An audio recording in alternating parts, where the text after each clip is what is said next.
Steve jobs ने कहा कि अब तक मैंने जितनी भी चीज़ें करी है जिन पे मुझे गर्व है, उतना ही गर्व मुझे कुछ चीज़ें ना करने का है। लेकिन हम तो ये मानते हैं कि लाइफ बहुत छोटी है, टाइम कम है, सब कर लो, कोई रिग्रेट नहीं रहना चाहिए, कोई पछतावा नहीं रहना चाहिए कि मैंने ये नहीं करा। लेकिन रिग्रेट तो आपको कुछ चीज़ें ना करने का नहीं, बल्कि किसी एक को अच्छे से ना करने का होना चाहिए। आप लाइफ में कभी भी एक चीज़ पर टिक के मेहनत नहीं कर पाओगे जब तक डिसाइड नहीं करोगे कि मेहनत कहाँ करनी है, और सबसे इंपॉर्टेंट मेहनत कहाँ नहीं करनी है। स्टीव जॉब्स एप्पल से फायर होकर वापस कंपनी में आए थे, देखा कि 350 प्रोडक्ट्स पे काम हो रहा है, 340 पे रुकवा दिया, कहा कि केवल 10 पे काम करेंगे, जबकि 340 फालतू नहीं थे, सालों से काम चल रहा था उन पे। ये करने के लिए क्या चाहिए कि भाई ये सब नहीं करेंगे, इसके लिए क्या चाहिए? पर्पस। बिना पर्पस आप गए हद पार मेहनत करने, क्या होगा? अधूरे रास्ते में आप नया आइडिया लेके बैठ जाओगे, क्योंकि अब एक नया विचार आया जो इतना सही लग रहा है जितना पहले कभी कोई आइडिया लगा नहीं, और फिर आने वाले कल एक और आइडिया इससे अच्छा लगेगा। लोग मिलते हैं, काम करना है, बिजी हूँ, बाद में बात करोगे, ऑक्यूपाइड हूँ, क्या करने में, कहाँ पहुंचने में, कहीं पहुंच रहे हो, बिना कहीं पहुंचने की नियत, बिना किसी एक इंटेंट की गई मेहनत, सिर्फ एक गधा मजदूरी है। उसको हद पर मेहनत बोलकर टर्म खराब मत करो। और एक नियत, एक डायरेक्शन, एक ही इंटेंशन के साथ कई महीनों तक कॉन्टिन्यूस वर्क के लिए क्या चाहिए? एक्सट्रीम फोकस, खुद पे कंट्रोल, सिंगल पर्पस, अपने ही दिमाग को मना करने की हिम्मत। आर्ट ऑफ सेइंग नो जैसी बुक बताती है कि लोगों को मना करना सीखो, पर पहले आप अपने मन को तो मना करना सीखो, जो रोज नई स्कीम लेकर आता है आपके सामने। इस शाइनी ऑब्जेक्ट सिंड्रोम से तो बचो पहले, इस मिराज से, इस छलावा से, जो रेगिस्तान में दूर से लगता है कि पानी है, पर पास जाओ तो धूप से मिराज दिख रहा है केवल।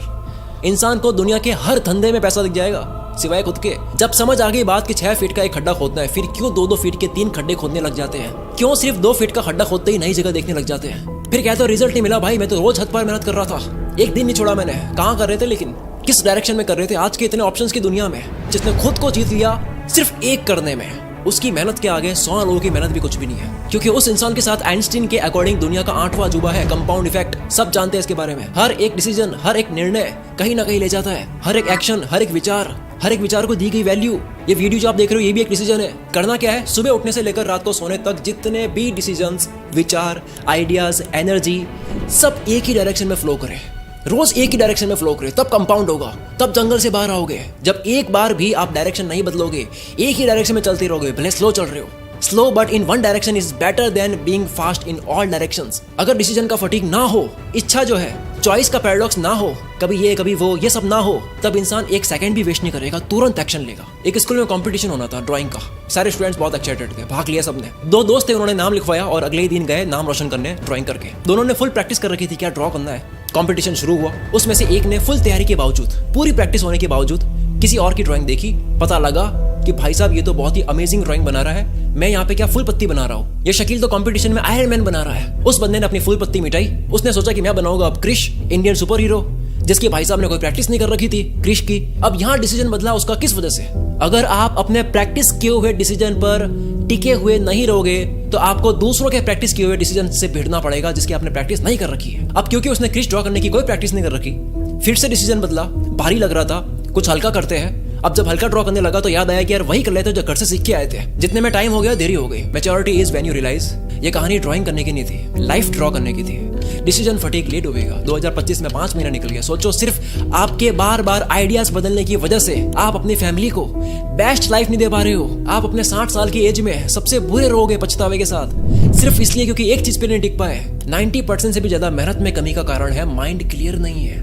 कोई आलस का कारण नहीं है, सब मेहनती लोग हैं। एक पेज पढ़ते अभी तुरंत 500 रुपए मिले, पूरी किताब पढ़ लोगे क्योंकि पता है क्या मिलने वाला है, क्लियर है माइंड। डिसीजन लेते हो जब माइंड को 1% भी ना लगे कि ये नहीं होगा, तब होगी हद पार मेहनत करनी है पर राइट डायरेक्शन पे। That was the first thing you should keep in mind. एक स्नाइपर के सिर्फ एक ट्रिगर दबाने से गोली निकलती है। सबसे कम मेहनत ट्रिगर दबाने में लगती है, पर सबसे बड़ा इंपैक्ट ट्रिगर ही क्रिएट करता है। पर गोली कहाँ जाएगी, उस टारगेट को फोकस करने में असली मेहनत लगती है। लेकिन ज्यादातर लोग अपने काम में ट्रिगर दबाने की मेहनत कर रहे हैं, टारगेट पर फोकस सेट करने की नहीं, क्योंकि उनको लगता है कि फर्क तो ट्रिगर दबाने से आता है। तो इसका मतलब ये है कि मेहनत नहीं करनी है, बस केवल फोकस करना है, एक डायरेक्शन पे रहना है, एक डिसीजन पे रहना है, ऐसा है। मैंने कहा मेहनत के साथ फोकस करना है, मेहनत छोड़ के फोकस नहीं। बिना फोकस वाली मेहनत नहीं, फॉर्मेलिटी है। और इस फॉर्मेलिटी का दूसरा नाम है मल्टीटास्किंग। किसी काम में एक्सीलेंस हासिल करने से दुनिया याद रखती है, आपका काम दिखता है, वरना मल्टीटास्कर से तो दुनिया भरी पड़ी है। लोगों का दिमाग पहचान लेता है कि आपने ये काम मन से करा है या भटक के करा है, फोकस से करा है या मल्टीटास्किंग से करा है। मल्टीटास्किंग यानी कभी इधर कभी उधर भटक के काम करने से ना केवल काम बल्कि दिमाग भी डैमेज होता है। फोकस का मतलब क्या? दिमाग की हेल्थ, जिसमें 8 करोड़ 60 लाख सेल्स होती है। ये च्युइंगम जैसा 2 कानों के बीच खोपड़ी में भरा हुआ मांस। ये इंजन खराब होता है जब बार बार गियर बदलते हो। फिर सर्विसिंग आती है। बार बार गियर बदलने से, बार बार काम बदलने से दिमाग ही नहीं बल्कि फ्यूचर भी खराब होता है, क्योंकि फोकस एक फ्यूचर है। दुनिया कह रही है AI is the future, crypto is the future, NFT, metaverse, electric vehicle, quantum computing, bio hacking, no code tool, कोई भी टेक्नोलॉजी, ये सब फ्यूचर है। पर डीप वर्क और फोकस्ड माइंड रियल फ्यूचर है। लोग चौड़ दिखाते हैं, मैं इतनी चीजें एक साथ कर लेता हूँ, कुछ नहीं होगा,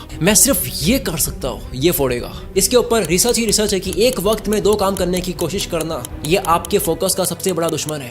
ना केवल फोकस का बल्कि मैं तो कहता हूँ आपकी जिंदगी का सबसे बड़ा दुश्मन है। जितनी चॉइसेस इस अर्थ पर बढ़ेगी उतना कंपटीशन टाइट होगा, क्योंकि आपका कंपटीशन अब सामने वाले के फोकस से है, जो कि जमाने के साथ में कम हो रहा है। कंसंट्रेशन, अटेंशन स्पैन, या ये कह दो कि ध्यान लगाने की ऊर्जा, दिमाग का एक जगह टिकने का स्टेमिना जो भी कम हो रहा है उसकी फ्यूचर में डिमांड बढ़ेगी। जिस वक्त ये समझ गए फिर करो हद पार मेहनत। फिर क्या होगा?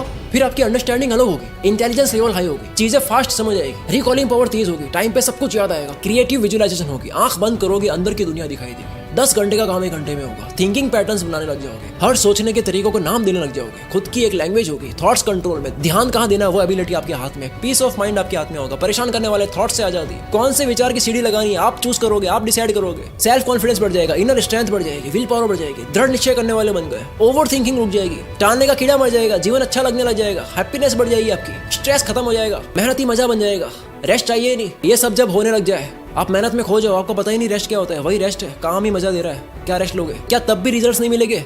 लोग कहते हैं इतनी मेहनत करो रिजल्ट नहीं मिलते, उसका रिप्लाई था ये वीडियो पूरा, क्योंकि आप फोकस वाली मेहनत नहीं कर रहे हो, हद पार मेहनत कर रहे हो सिर्फ। रही बात लोगों की जो आपका फोकस तोड़ते हैं, जो आपके और आपके हद पार मेहनत के बीच में आते हैं, उसमें सिर्फ फ्रैंक सिनात्रा की एक लाइन बोलूंगा, लोग डिस्टर्ब करते हैं, दुनिया डिस्टर्ब करती है, मोबाइल डिस्टर्ब करता है, सोशल मीडिया डिस्टर्ब करता है, क्योंकि आप डिस्टर्ब करने देते हो।